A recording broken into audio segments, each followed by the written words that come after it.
Good morning គ្នាពេលព្រឹកហើយក៏ជាថ្ងៃចុងក្រោយនៅទីក្រុងសាន់យ៉ាកោះហៃណានឥឡូវនេះមកដល់កន្លែងដើរលេងមួយទៀតហើយដែលមានឈ្មោះថាលូហ៊ូទូភិកផាក់ដែលនៅទីនេះមានរូបសំណាកឆ្លុះបែរខ្នងចំពោះឆ្នាំបង្កើតគឺគេសាងសង់ក្រោយឆ្នាំ1950បន្ទាប់ពីការរំដោះកោះហៃណាន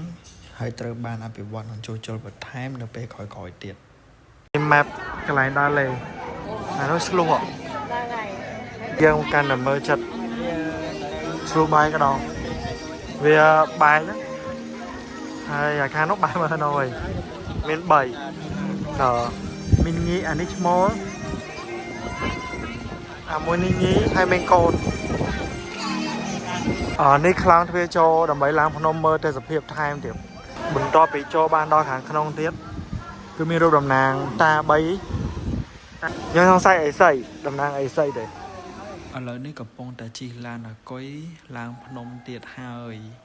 ប៉ុន្តែការជិះឡានអាគុយនេះអត់ដូចការជិះឡានអាគុយឡើងភ្នំនៀកទេដោយសារតែការឡើងភ្នំនៀកគឺឡើងកវិតកវិតឡើងខ្លាំងមែនតើសុទ្ធតែអាគារ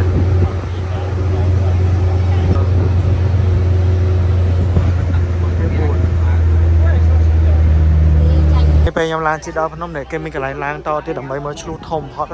ខ្ញុំមើលទេសភាពនៅណាសិននោះអាគារឡ3ឥ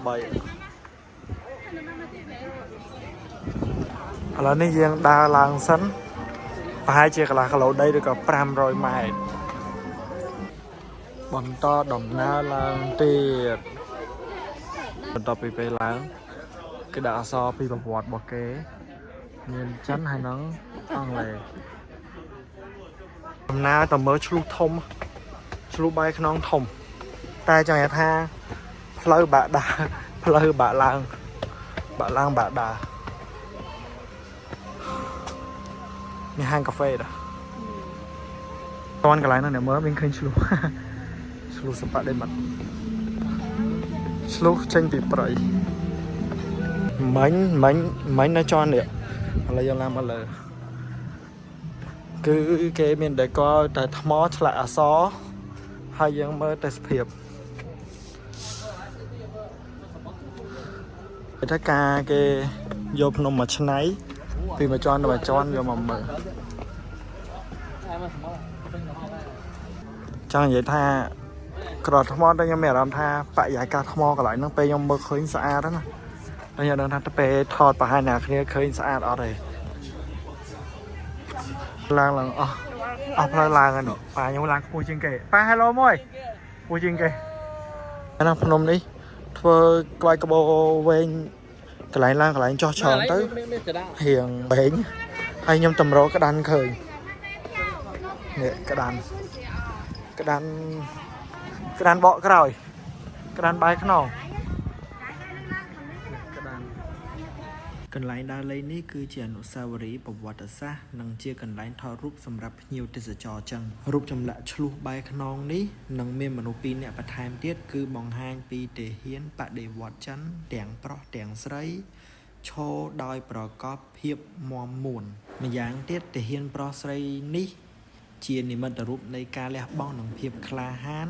ក្នុងការរំដោះកោះហៃណានតាំងពីឆ្នាំ1950ទេសភាព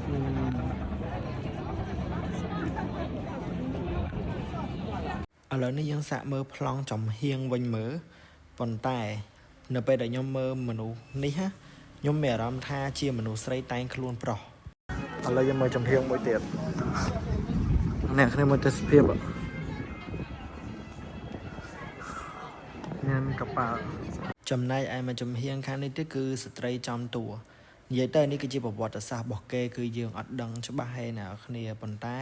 ពីខាងបងកាយទៅគាត់បានប្រាប់ថាជារូបសំណាកទាំងប្រុសទាំងស្រីដែលការនោះពួកគាត់លះបង់បើសិនជាអត់លឺភ្លេងបានថាជាប់ copyright ណាហើយគេលោកជាអនុវត្ថុអនុស្សាវរីយ៍សុតតាគីសំខាន់ដែរខ្ញុំមិនដឹងថាអាចនឹងមានធូរផ្សេងគេដើរលេងកន្លែងនោះអត់ទេណាតែធូរខ្ញុំអត់មានទេទៅវិញ nè cái đàn nhắm thon mày trong cái món chào video này nhóm mà đang hai rút bay năng đầm nàng ai kia thì nhóm mà đang mày mình trái đang hành hai bây giờ dân thọ tới đầm bay vô liệp sầm nàng xong ở sông tị vậy chăng món thôi một ta cha bay nè nắng vô liệp sầm nàng